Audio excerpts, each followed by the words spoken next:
Descending into heavy fog above Luxembourg. What the hell is that? Something goes disastrously wrong on Luxair Flight 9642. The airplane was impossible to recover.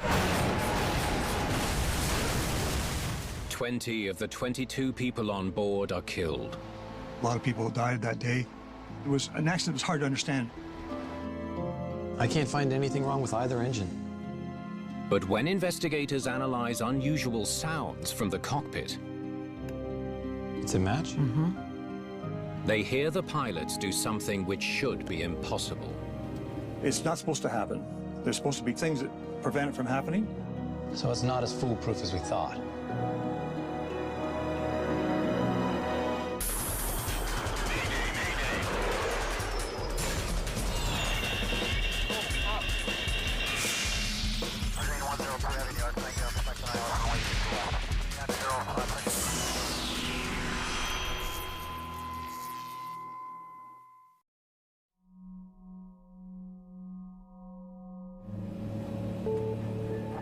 It's just before 10 in the morning at Luxembourg's international airport. A layer of fog blankets the runway, preventing planes from landing. Cargo Lux 778, maintain runway heading until Lutax, then use zone navigation. Luxair 403, enter Dekirch hold, flight level 60. I will vect you later for ILS approach. Controllers are busy putting planes into a holding pattern while waiting for the fog to clear. Luxair 4452, enter Dekirch hold, flight level 90. QNH is 1023. Luxair 8362, descend level 80 to enter Dekirch hold. Current RVR is 250. There are 3 planes circling 16 miles north of the airport at a position known as Dekirch. In a situation with low visibility, lots of holding, lots of aircraft having different requirements, the level of stress is fairly high. Focus is really important. Got to concentrate on everything that you're doing. Luxair 9642, enter Dekirch hold, flight level 90. It will be vectors later for ILS approach on runway 24. That's all understood, Luxair 9642. One of the planes being directed to the holding pattern is Luxair Flight 9642. The plane is a Fokker 50 turboprop heading to Luxembourg from Berlin. The Fokker 50 was a great performing aircraft overall. As a commuter airplane to be flown in Europe, we flew the aircraft day and night in all weather conditions. There are 19 passengers on the flight.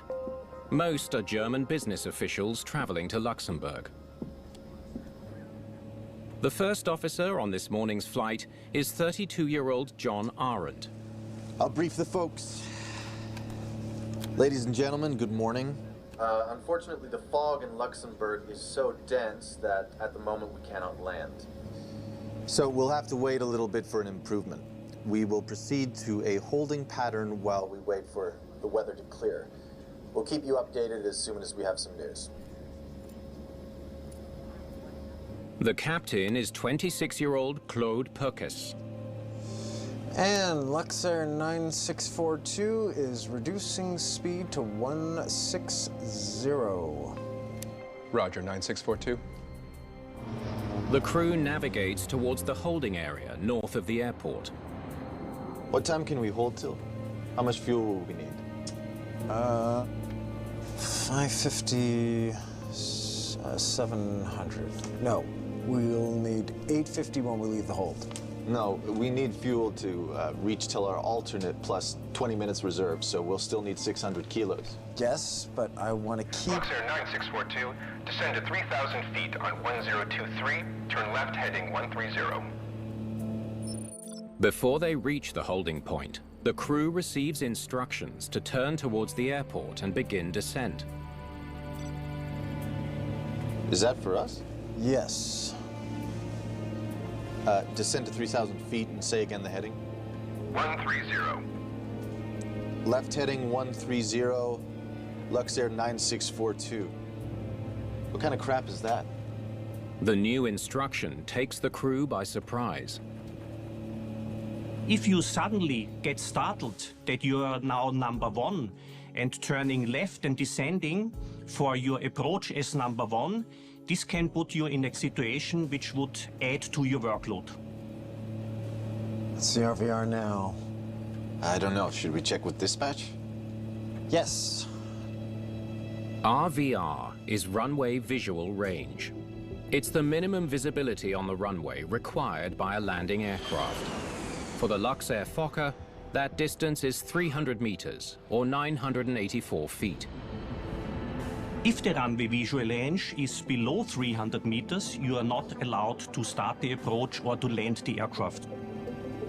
Dispatch 9642. What's the current RVR?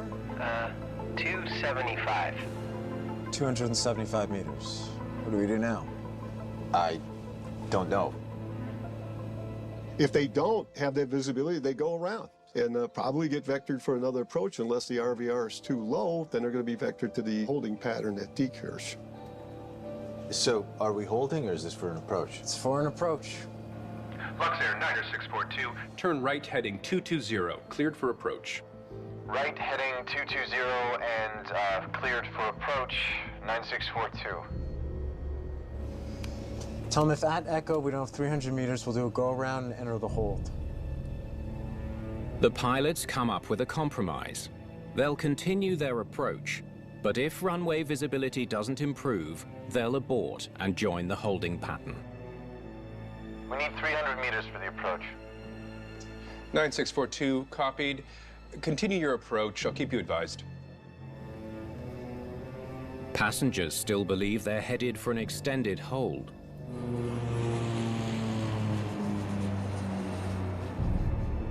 Speeds 95, 105, 109.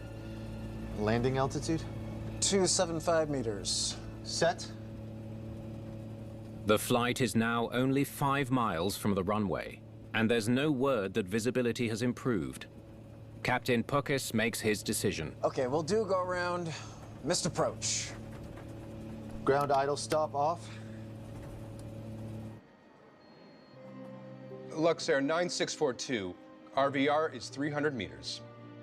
But before the crew can execute a go-around, the controller issues a last-minute update to runway conditions. 9642, continuing approach. The visibility now meets the Fokker's minimum requirements. The crew's plans have changed again. Things change rather quickly for a flight crew when they're doing an approach, which requires really precise coordination among the crew members to make sure that everything goes smoothly and that they're stabilized on the approach. 4 miles from the airport, Flight 9642 is at an altitude of 1,500 feet. Flaps? We are flaps 10. 9642, you are clear to land. Wind 180 degrees, 5 knots. Gear down? Yeah. Cleared to land, 9642. The flight is now 2 minutes from landing in Luxembourg.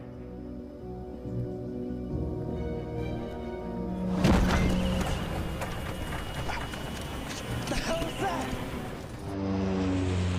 Something has gone wrong with the engines.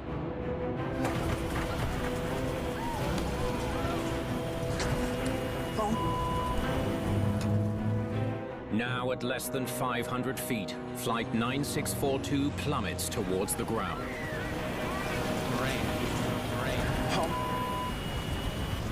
Pull, pull, pull, pull, pull, pull, pull! The airplane suddenly went into a rapid and uncontrollable descent in a very low altitude, which was impossible to recover.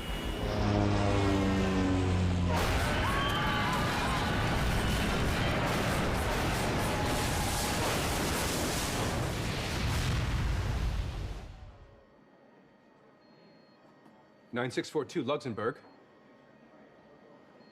Luxair 9642 Luxembourg. Luxair 9642 Luxembourg, do you read?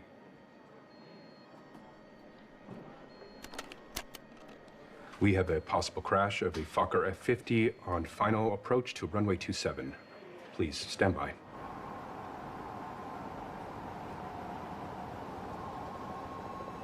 The wreckage is located 2 miles east of the airfield. Of the 22 people on board, only 2 survived the crash, including Captain Purkis. This is Luxembourg's deadliest aviation disaster.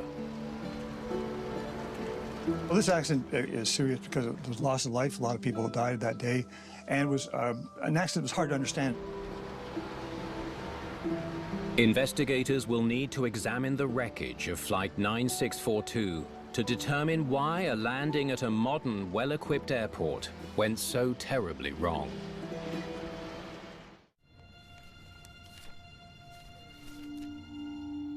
The tail hits here. The left wing scrapes some trees, and then the plane skids across the road. The wreckage tells investigators that Flight 9642 hit the ground in a nose-up position. The initial hypothesis would be that, in fact, they were trying to avoid the ground when the aircraft hit the ground. Engine failure, wind shear, mechanical issue? The debris pattern leaves investigators with a few obvious possibilities. Aircrafts don't crash short of runways. Do they have false indications? Were the engines running? So there are lots of things you have to initially think about. As they gather wreckage from the accident site, investigators wonder if the controller can provide any insight into the flight's final minutes. Anything unusual, out of the ordinary? The whole day was out of the ordinary. The controller explains that the weather prevented planes from landing, forcing them into a hold. And that includes Flight 9642. At first, yes. Luxair 90642 entered Dekirch hold, flight level 90. But before they reached the hold, the weather cleared. Luxair 9642, descend to 3,000 feet on 1023, turn left heading 130. He also states that because of its position, Flight 9642 was the first plane directed to the airport when the weather began to clear. They needed 300 meters of visibility to land, which we got at 10:05. So I cleared them to land. Even though they were heading for the holding pattern, the controller saw an opportunity. They were in an ideal position to the final approach fix at also the Luxembourg airport. And then? That was the last we spoke. No emergency call? No, nothing. The controller can't explain why the Fokker ended up hitting the ground 2 miles from the airport.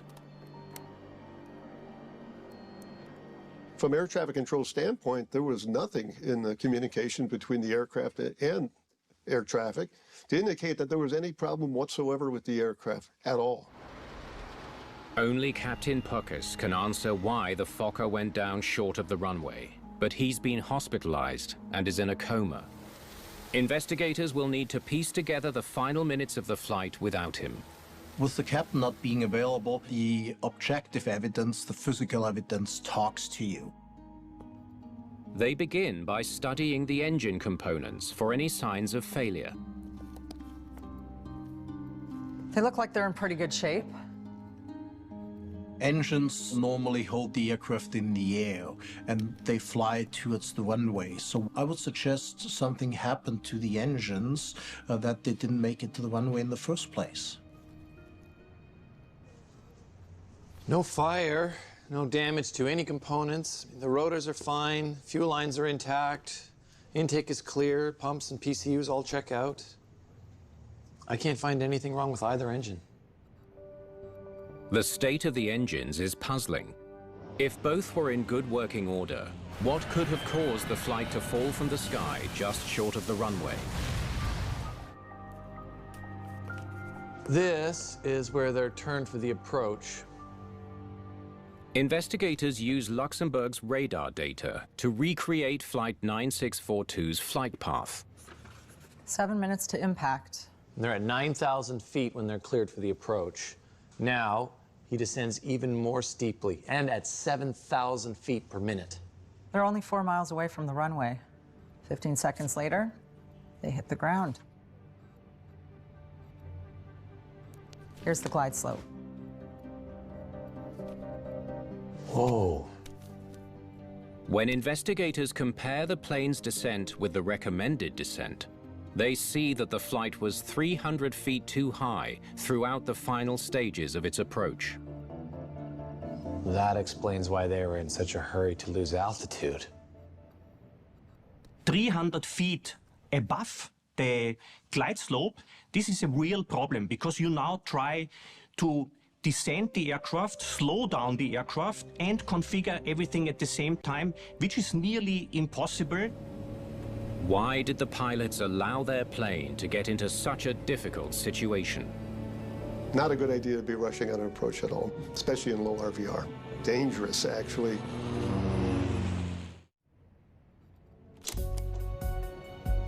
Heavy fog. Be a hard landing. The team listens to Flight 9642's cockpit voice recording, or CVR, for clues that can explain the pilot's dangerous predicament. Okay, they know the weather's going to be an issue. I'll call dispatch. Dispatch, good morning. 9642. 9642, good morning. How's the weather at the moment? RVR is 250 at the moment. If it doesn't get better, you will be diverted to Saarbrücken. Okay, thank you. Oh no, I will not go to Saarbrücken. I'm with you. Wind 110, 4 knots. Expect ILS approach. Runway 27, transition level 60. He does not want to divert.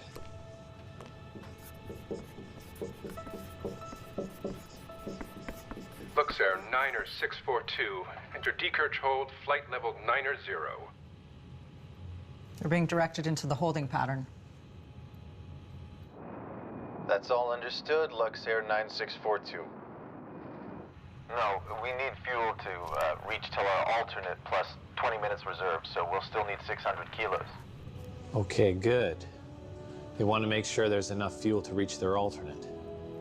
Yes, but I want to keep... Luxair 9642, descend to 3,000 feet on 1023, turn left heading 130. And then they're hit with a new plan.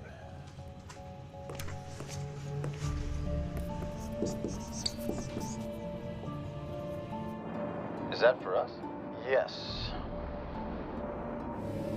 The recording reveals that the pilots were surprised by the instruction to begin their approach. What kind of crap is that? They were not happy about the change of plans. The sudden change meant that instead of proceeding to the hold, the pilots quickly initiated a left turn and began a steady descent towards the runway, all while configuring their plane for landing. So the crew were forced to rush themselves down to the final approach fix. The rushed approach now becomes the focus of the investigation. Luxair 90642, turn right heading 220, cleared for approach. Okay, they're starting their approach. For a low visibility approach, properly briefed and performed, it's very structured, organized, and standardized. So each pilot knows exactly which task they have to do at which time. Should we switch the seatbelt sign on? Yes, not a bad idea. Localizer captured. Check. Missed approach heading. They're not running a checklist. They're just throwing out random steps. Over the next few minutes, investigators hear several clear indications that the pilots are improvising this unexpected approach. You must be fully established, which means gear down, flaps extended, landing checklist completed, speed and altitude all at the correct spot. Hey, are we at the beacon yet? You should have it dialed in by now. I can use the DME instead. Yeah. Even basic steps, such as configuring the navigation system, aren't performed. Flying an aircraft is about a precise following of certain steps at certain times. It's starting on an approach involving all the crew members. It's about detailed planning. They're skipping steps and improvising the procedures. The change of plans caught them by surprise.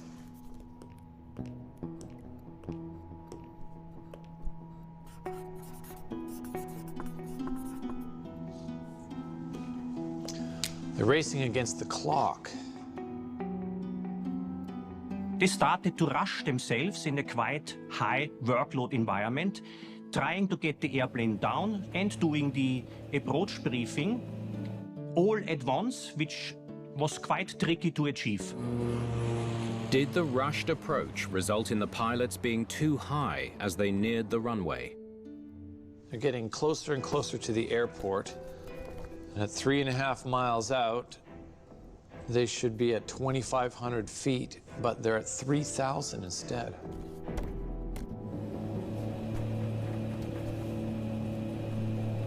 Flaps? We are flaps 10. 9642, you are clear to land. Instead of managing their altitude and speed, they're rushing to get their plane properly configured. Speed and altitude control is actually important for every approach, but especially for a low visibility approach, where you have to be established much earlier than on a normal approach. So why all the confusion? It can't just be the last-minute approach. I don't think they thought they'd be able to land. Have a look. RVR, RVR, RVR. The cockpit recording makes it clear to investigators that the crew didn't think they'd have the required visibility to make the landing. Let's see RVR now. I don't know. Should we check with dispatch? Yes. They're told they have a visual range of 275 meters, but they need 300 minimum to land. I'm not sure how to proceed. Tell them if at Echo we don't have 300 meters, we'll do a go-around and enter the hold. Their plan is to do a go-around if the visibility hasn't increased by the time they get to the outer marker here. The outer marker can be seen as a decision or a cut-off point. Once you pass the outer marker, the RVR must be at the required minimum. But as soon as they get to the outer marker, they get the magic words. 300 meters.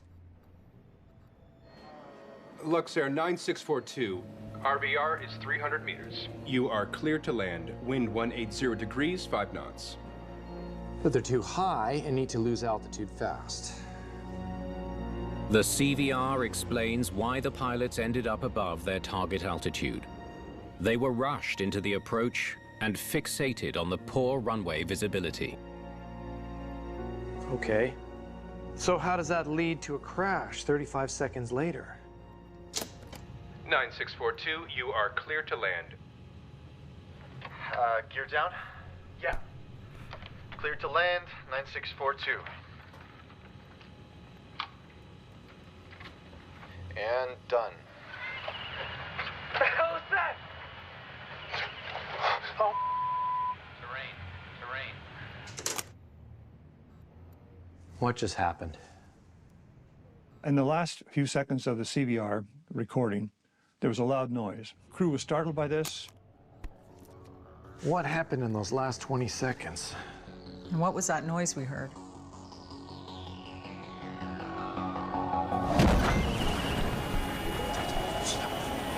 the hell is that?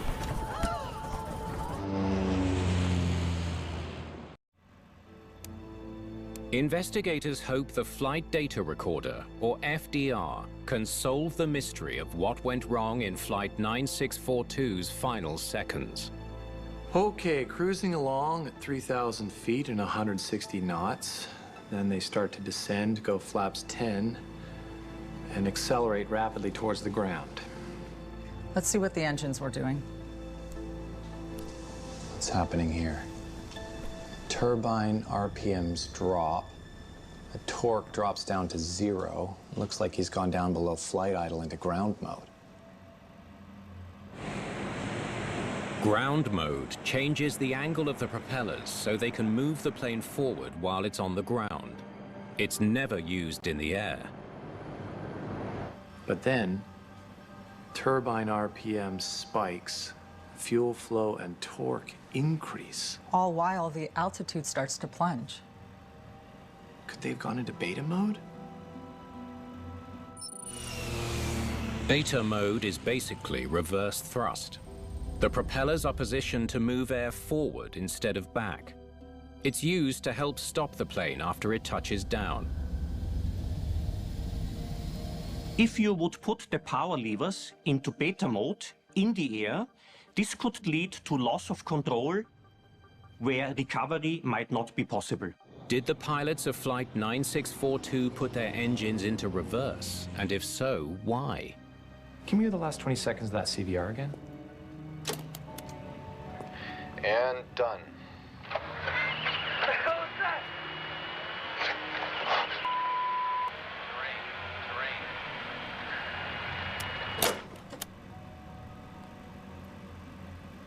It's the propellers going into reverse. Investigators now have an explanation for the deafening sound on the CVR. This is almost like hitting the brakes. The aircraft would immediately dive into a rapid and uncontrollable descent. How could the engines end up going into ground mode and then into reverse and beta mode? How's that even possible? The turboprop airplane, like the F-50, it had a lot of safety features that would prevent the propeller from going into beta range in flight. Before a plane can be put into reverse mode, the thrust levers must first pass through ground mode. A lock prevents this from happening. Pilots can switch the lock off in flight to prepare for landing. Ground idle stop off. First Officer Arendt performed that step as part of his descent and approach checklist. With the lock disabled, pilots can lift the ground range selector and move the thrust levers to ground mode after landing to help slow the plane. But instead, the data reveals that the engines went into ground mode 25 seconds before the plane crashed. Did they do it on purpose? The question is, how did they get there? Did the crew select it? Did they do it deliberately? Was it something bad that happened? The safety defenses didn't work? These are all things that had to be looked at. Okay, we're recording. Let's start with the taxi lights. To find out if the crew intentionally put the plane into ground mode before they were on the ground, they record a number of different sounds in the cockpit of another Fokker 50. Every switch has a sound attached to it. Okay, let's try flaps to 10.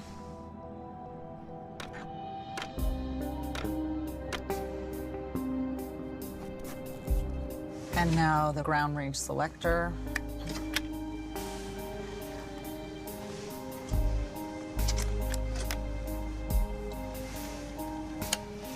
And that does it.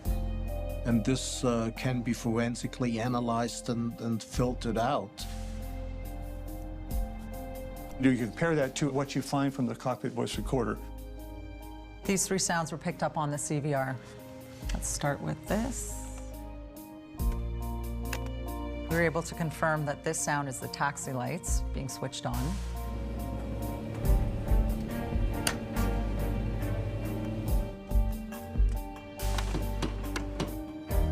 Test recording confirms that's the flap handle being moved to flaps 10 position.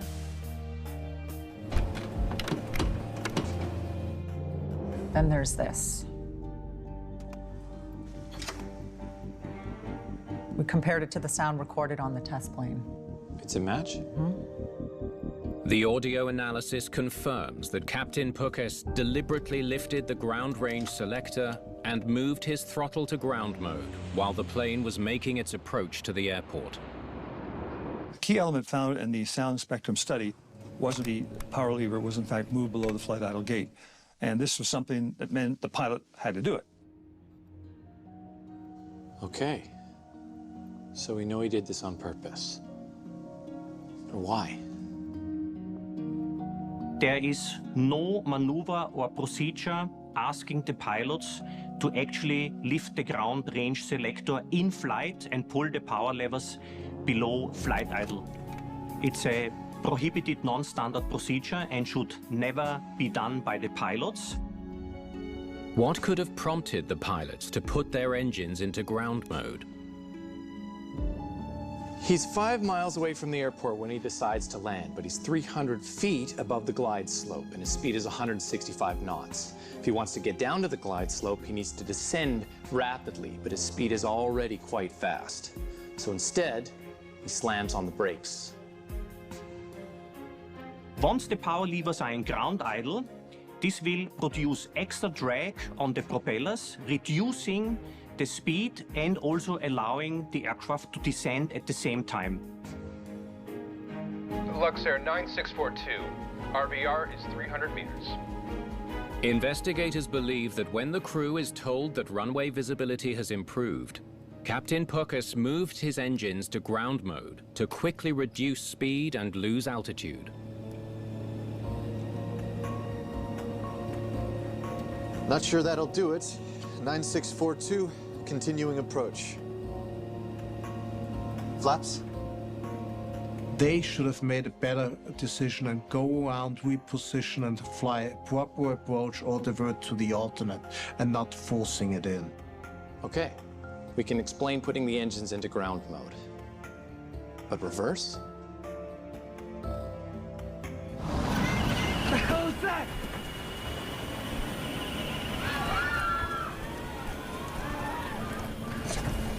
Oh.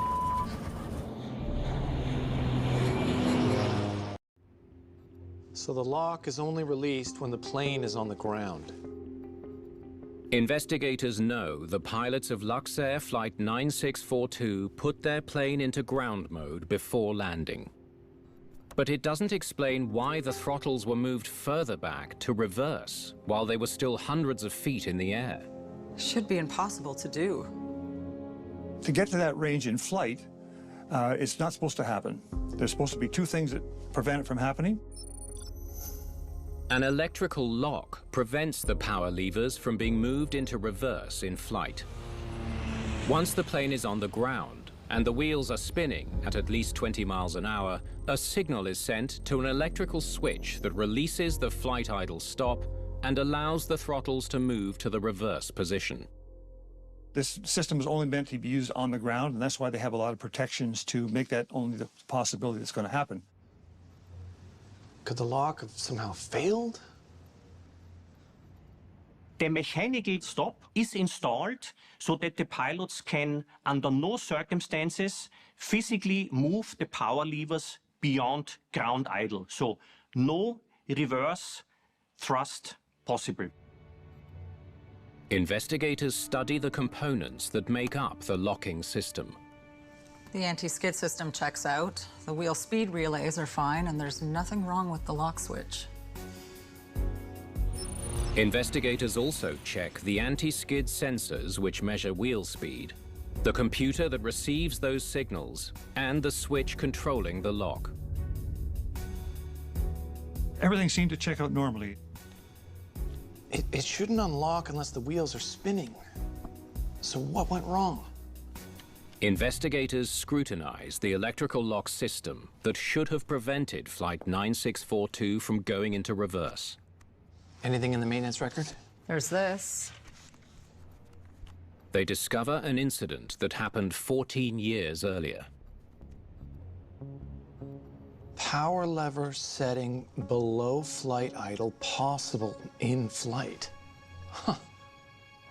In 1988, the flight idle stop disengaged inadvertently on another Fokker 50.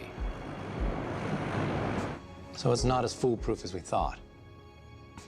The system design was actually well designed by Fokker, but they knew the system had a problem. When the landing gear is lowered, an electrical pulse could be sent to activate the plane's anti-skid control unit. That sends out a false indication that the plane is on the ground, just enough to unlock the flight idle stop. This particular pulse in the anti-skid control unit could in fact allow the power levers to go back into the beta range. At the time, Fokker said the chance of an inadvertent unlocking due to the glitch was extremely unlikely. These three conditions must be met for the stop to unlock. Gear down, the left and right gear locks releasing at precisely the same instant, and the power levers below flight idle. A lot of components had to line up in very great precision to make it happen, the perfect storm of bad things happening together. Could they have triggered the glitch? Investigators returned to the voice recording and flight data to determine if a short-lived electrical anomaly allowed the engines to go into reverse while in flight. We know from the sound analysis, the click that we heard on the CVR is the ground range selector being lifted. Approximately 30 seconds before impact, the captain moves his power levers below flight idle. Okay, so condition 1 is met. The first officer lowers the landing gear 13 seconds later, and they unlock at the exact same time. Now that the conditions to trigger the glitch have been met, for the next 16 seconds, the levers can be moved to reverse. The aircraft thinks it's on the ground and it will go into reverse in flight. And just 3 seconds later, the propellers go into reverse. That's it.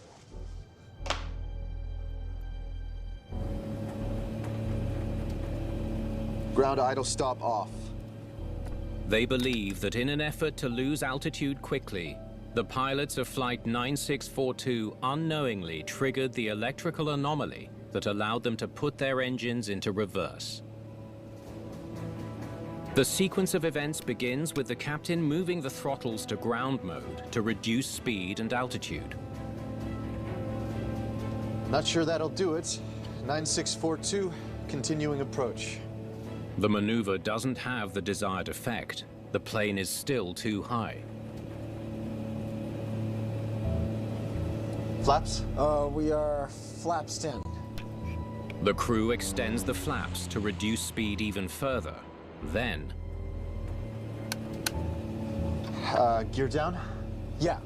As Captain Pukas keeps his throttles pulled as far back as they can go, the first officer lowers the landing gear, unaware it will trigger the conditions to unlock reverse. What the hell is that? There will be a loud bang. Overall, everybody will hear that in the cockpit and in the cabin. There will be an immense increase in drag, so you will literally feel your body shifting and shaking.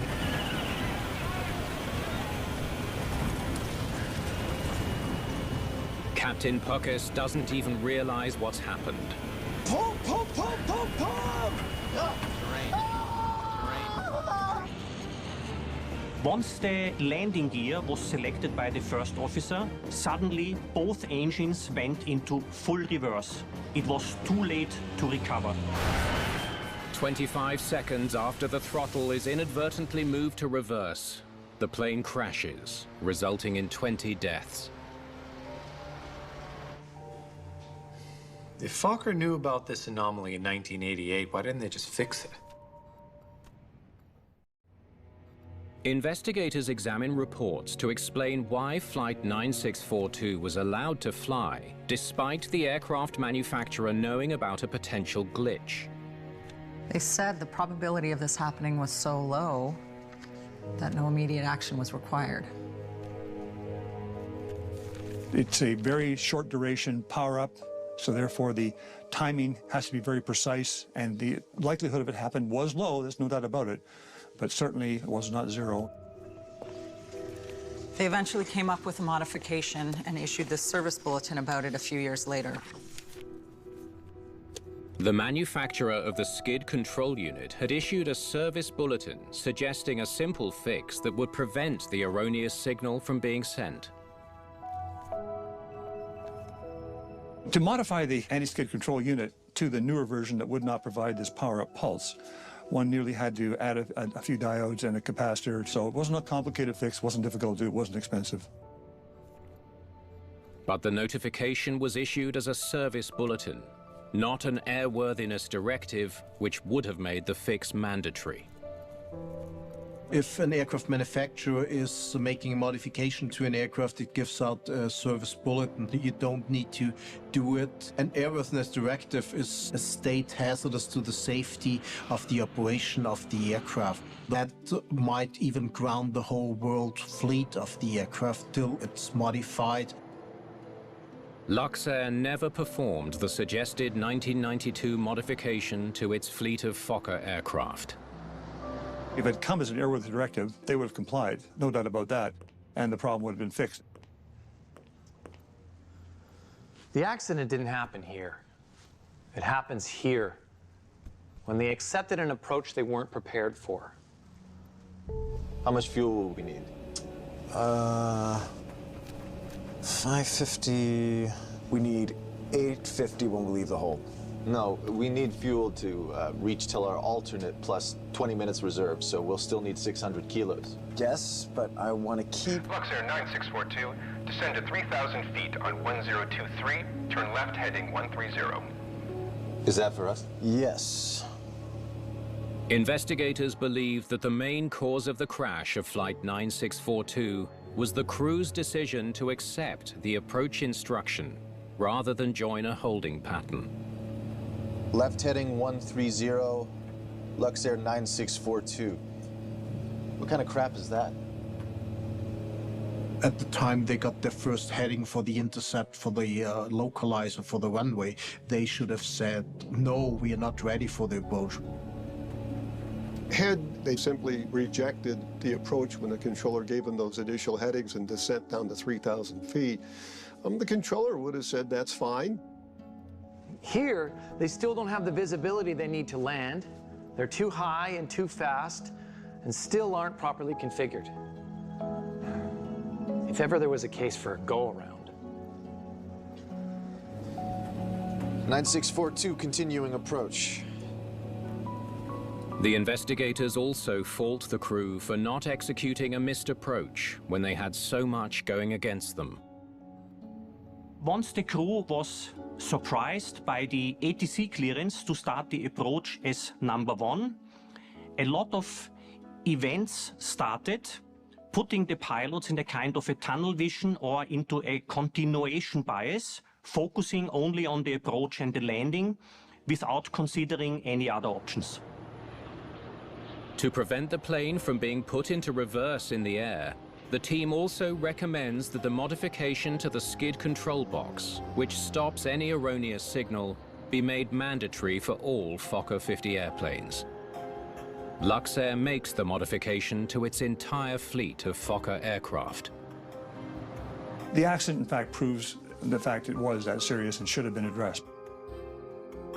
Captain Pukas was charged with involuntary manslaughter. He was fined and sentenced to 3.5 years probation. The lessons we have learned from this tragic Luxair accident is always stick to standard operating procedures, stick to the aircraft's limitations, be aware of operational bulletins. Unfortunately, most of these things were not done by the Luxair crew, and this led to this tragic accident.